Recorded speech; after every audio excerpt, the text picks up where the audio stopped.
1144 عیسوی میں عیسائیوں نے مسلمانوں سے ان کا قبلہ اول بیت المقدس چھین لیا اور اس صدمے سے ہر مسلمان کا دل تڑپ اٹھا تھا۔ حکمران نے فوج کو تیار ہونے کا حکم دیا۔ فوج کے تمام سپاہی بڑی پھرتی کے ساتھ سامانِ جنگ سے لیس ہو کر صف آرا ہو رہے تھے۔ وہ اپنے سالار کے حکم کے منتظر تھے۔ تازہ دم گھوڑے تیار کھڑے تھے، منجنیقیں اور دیگر اسلحہ اکٹھا کیا جا چکا تھا۔ مجاہدین اسلام پرچم اٹھائے چاقو چوبند کھڑے تھے اور کسی بھی وقت لشکر اسلام روانہ ہو سکتا تھا۔ سالار نے اشارہ کیا اور نعرے تکبیر کی گونج میں اسلامی فوج الرہا کی طرف روانہ ہو گئی۔ ادھر الرہا یعنی کہ ایڈیسا پر حکمران عیسائیوں کے رہنما جوسلن ثانی کو خبر مل گئی کہ اسلامی فوج آ رہی ہے، تو اس کا چہرہ پریشانیوں اور تفکرات کی امواج کا بن گیا۔ اس نے فوج کے سالار کو بلا کر جلدی کچھ ہدایات دی۔ تھوڑی دیر بعد جوسلن ثانی نے اپنے چند وفادار ساتھیوں سمیت فرار ہو کر کسی محفوظ مقام کا رخ کر لیا۔ اسلامی لشکر جلد ہی الرہا کی فصیلوں تک آ پہنچا۔ شہر کا محاصرہ کر لیا گیا اور مکمل ناکہ بندی کر دی گئی۔ اسلامی فوج کے سالار نے کہا کہ شہر کے حکام کو پیغام بھیج دیا جائے کہ اگر وہ ہتھیار ڈال دیں گے تو انہیں کچھ نہیں کہا جائے گا۔ پیغام بھجوا دیا گیا، لیکن کچھ دیر بعد ہر کارِ عیسائی حکام کا جوابی پیغام لائے، جس میں اسلامی لشکر کی پیشکش کو ٹھکرا دیا گیا تھا۔ اب جنگ لڑنے میں کوئی چیز رکاوٹ نہ تھی۔ اسلامی فوج کی منجنیقیں حرکت میں آ گئیں، شہر پر حملوں کا آغاز ہو گیا۔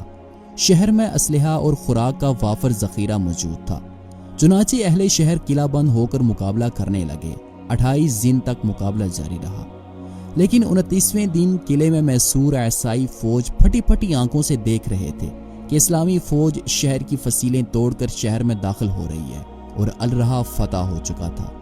وہی عیسائی جنہوں نے کچھ عرصے قبل بے گناہ مسلمانوں کے خون سے ہاتھ رنگے تھے، عورتوں کو ان کے سہاگ سے محروم کیا تھا، معصوم بچوں کے سروں سے والدین کا سایہ چھین لیا تھا، اب مسلمان فوج کے رحم و کرم پر تھے۔ اسلامی لشکر کے سپاہی غم و غصے سے بے چین تھے، ان کی آنکھوں میں صلیبی سپاہیوں کے لیے رحم کی کوئی علامت نہ تھی۔ لیکن یہ اسلامی لشکر تھا کہ جس کا ایک سپاہی اپنے افسر اعلیٰ کے حکم کا پابند تھا، اور وہ منتظر تھے کہ دیکھیں سالار صلیبیوں کے بارے میں کیا فیصلہ کرتے ہیں۔ سپاہ سالار نے اپنی بڑی آنکھیں اٹھائیں، ان کے خوبصورت چہرے پر سکون تھا۔ انہوں نے حکم دیا کہ جو لوگ ہتھیار پھینک دیں انہیں کچھ نہ کہا جائے، اور جن لوگوں کو قیدی بنایا گیا ہے انہیں رہا کر دیا جائے۔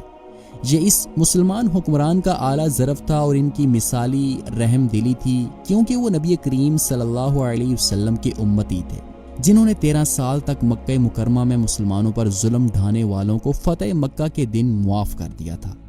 الرہا کی فتح کوئی معمولی واقعہ نہ تھا۔ اس کی خبر فوراً ہی پوری دنیا میں پھیل گئی اور تمام مسیحی ممالک میں صف ماتم بچھ گیا۔ مشہور اسلامی مورخ علامہ ابن اسیر کے الفاظ ہیں کہ ایڈیسا کی فتح الفتو یعنی کہ فتح مبین تھی۔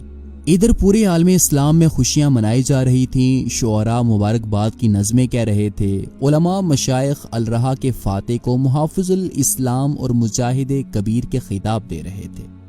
خلیفہ بغداد اس فتح سے بے حد خوش تھے۔ انہوں نے حکم دیا کہ الرہا کے فاتح کا نام خطبوں میں شامل کیا جائے۔ اپنے بھرپور جذبہ ایمانی، مثالی غیرت اور بے پناہ جرأت سے کام لیتے ہوئے صلیبیوں کے خلاف جہاد کا آغاز کرنے والے یہ عظیم مجاہد تھے سلطان عماد الدین زنگی، جن کو بجا طور پر ملت اسلامیہ کا محسن قرار دیا جا سکتا ہے۔ انہوں نے نہ صرف مسلمانوں کو عیسائیوں کی زبردست طاقت کے خلاف متحد اور منظم کیا، بلکہ اپنے زیر انتظام علاقے میں اسلامی شریعت کو نافذ کر کے اسے ایک مثالی اسلامی ریاست بھی بنا دیا تھا۔